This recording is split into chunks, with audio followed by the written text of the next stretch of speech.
হে আল্লাহ, একমাত্র আপনার কাছেই আমি আমার দুর্বলতার কথা জানাচ্ছি এবং একমাত্র আপনার কাছেই আমি আমার অভাবের কথা জানাচ্ছি এবং মানুষের নিকট আমার অসম্মানের কথা একমাত্র আপনাকেই বলছি। ইয়া আরহামার রাহিমিন, আপনি তো প্রতিটি দুর্বল ব্যক্তির রব এবং আপনিই আমার রব।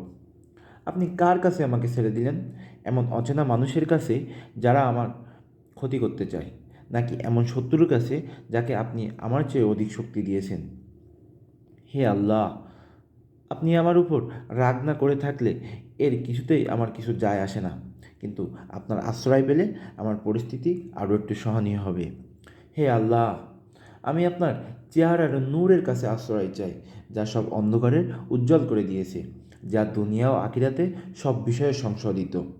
আল্লাহ, আপনার রাগ এবং অসন্তুষ্টি থেকে আমি রেহাই চাই। আল্লাহ, এ সব কিছু শুধু আপনার খুশি করার জন্য এবং আপনি